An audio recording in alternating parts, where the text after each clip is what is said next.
Bismillahirrahmanirrahim. Assalamualaikum warahmatullahi wabarakatuh. Alhamdulillah.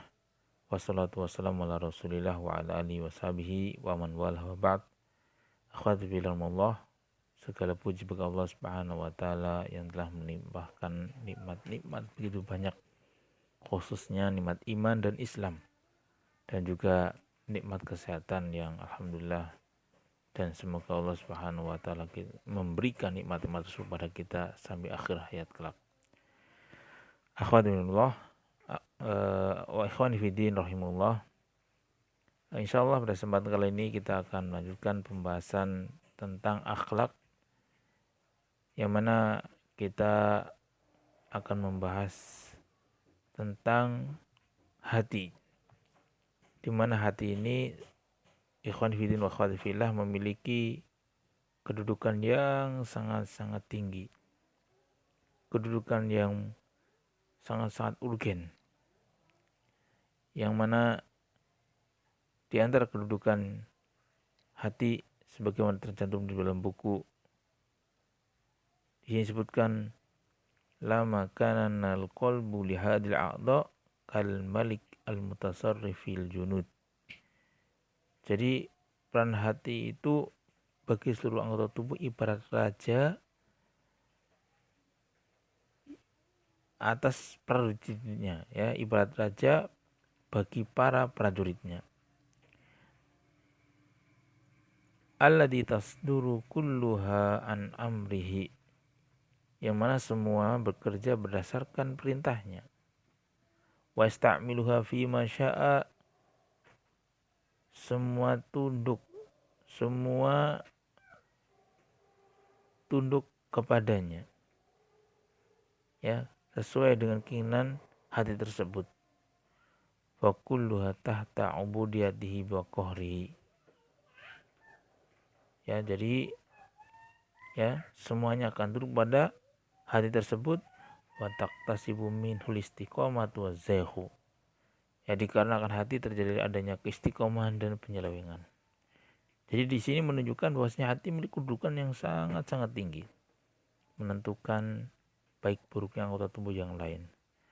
Makanya disebutkanlah sebuah hadis Rasulullah SAW bersabda, ala wa inna fil jasadi mudghah idza saluhat saluhal jasadu kulluh wa idza fasadat fasal jasadu kullu ala wahil qalbu.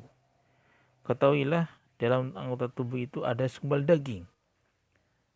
Bila segumpal daging itu baik, maka baik pula lah seluruh tubuh. Kebalikannya, dan apabila ia rusak, maka rusak pula lah seluruh tubuh yang lain. Ketahuilah itu adalah hati. Meskipun ikhwan fillah wa akhwati fillah rahimahullah, aslinya qalbun itu artinya adalah jantung, tapi di sini sudah menjadi bahasa kita diartikan hati. Ikhwan fillah wa akhwati fillah, di antara kedudukan hati yang lain pun ini anggota yang akan dimintai pertanggungjawaban. Ini menunjukkan bahwasanya hati itu memiliki kedudukan yang tinggi.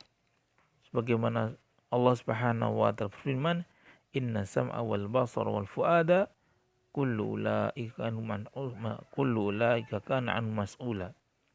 Sesungguhnya pendengaran, penglihatan, dan hati semuanya akan dimintai pertanggungjawaban di hadapan Allah Subhanahu wa ta'ala. Maka dari sini ikhwan fillah wa akhwati fillah, maka kita bisa simpulkan hati itu memiliki kedudukan yang sangat tinggi. Maka kita harus memperhatikan dan harus membenahi hati kita sehingga kita memiliki hati yang baik, hati yang sehat, hati yang salim. Ikhwan fillah wa akhwati fillah, ya. Langsung saja di sini disebutkan bahwasanya hati memiliki beraneka ragam. Ya, aqsamul qulub, pertama adalah al-qalbus sahih, hati yang sehat, hati yang selamat. Al-qalbul mayyit, hati yang mati. Al-qalbul marid, hati yang sakit. Untuk hati yang pertama, al-qalbus sahih, hati yang sehat. Apa yang dimaksud hati yang sehat adalah al-qalbus salimul ladzi la yanju yaumal qiyamah illa man atallaha ta'ala bihi. Hati yang selamat adalah hati yang selamat, Hati yang sehat adalah hati yang selamat, di mana tidaklah seseorang akan selamat pada hari kiamat melainkan orang yang menghadap Allah dengan hati tersebut. Ini pun seiring dengan apa firman Allah Subhanahu wa taala, di mana Allah Subhanahu wa taala berfirman dalam surat Asy-Syu'ara ayat 88 sampai 89. Allah firman, yauma la yanfa'u malun wala banun illa man atallaha biqalbin salim. Yaitu suatu hari yang mana harta dan anak-anak tidak bermanfaat.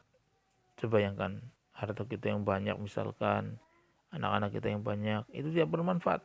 Ya kecuali harta yang memberikan ya pahala jariah, memberikan pahala, atau anak-anak yang soleh, itu bisa jadi. Tapi hakikatnya apa?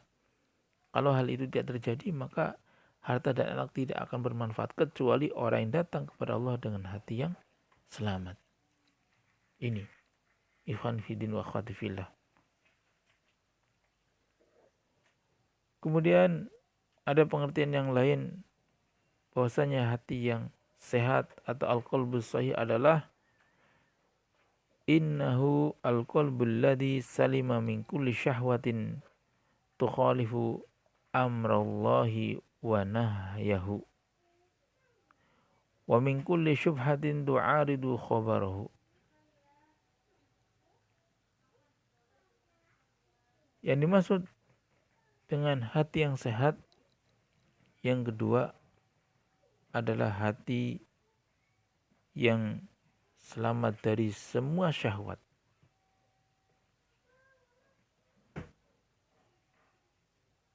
Yang mana ini apa?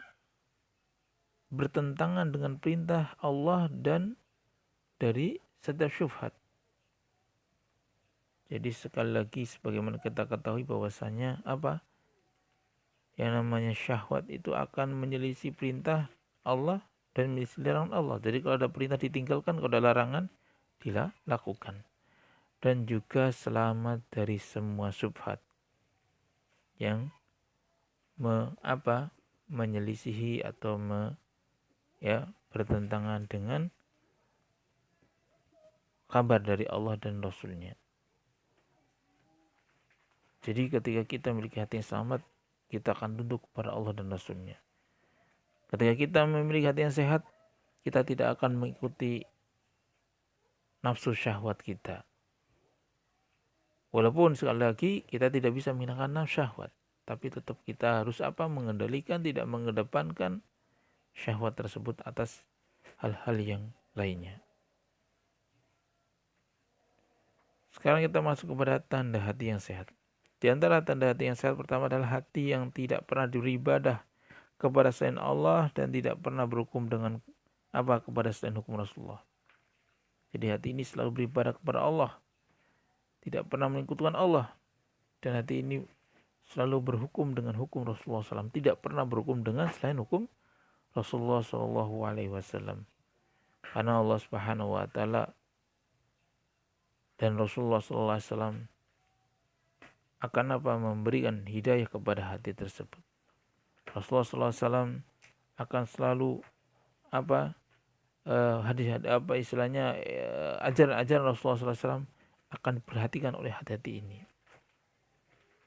Kemudian di antara tanda hati yang sehat memurnikan ibadahnya kepada Allah, mentauhidkan Allah, keinginannya, mahabbah, tawakal, kemudian tundukannya, inabah, takut, roja, dan beramal murni ikhlas untuk Allah, bukan untuk yang lainnya. Jadi ketika kita mencintai, kita membenci, itu dasarkan Allah. Kemudian di antara yang lain adalah jika mencintai, membenci, memberi, dan menahan diri karena Allah, bukan karena nafsu kita. Kemudian benar-benar terbebas dari sikap tunduk dan berhukum kepada selain Rasulullah SAW. Dan juga tanda hati yang sehat tidak lancang kepada Allah dan Rasulnya. Sebagaimana Allah Subhanahu wa Ta'ala firman, ya ayyuhalladzina amanu la tuqaddimu baina yadillahi wa rasulih wattaqullaha innallaha samiun alim. Wahai orang yang beriman, janganlah kalian bersikap lancang mendahului Allah dan Rasulnya, dan bertakwalah kepada Allah, sungguhnya Allah Maha mendengar lagi Maha mengetahui. Jadi akhwati fillah, mari kita mengikuti tuntunan Rasulullah, kan dengan inilah kita bisa mendapatkan hati yang sehat. Itu saja pada pertemuan hari ini. Subhanallah, asyhadu an la ilaha illa anta astaghfiruka wa atubu ilaik. Kurang lebih maaf. Akhirul kalam. Assalamualaikum warahmatullahi wabarakatuh.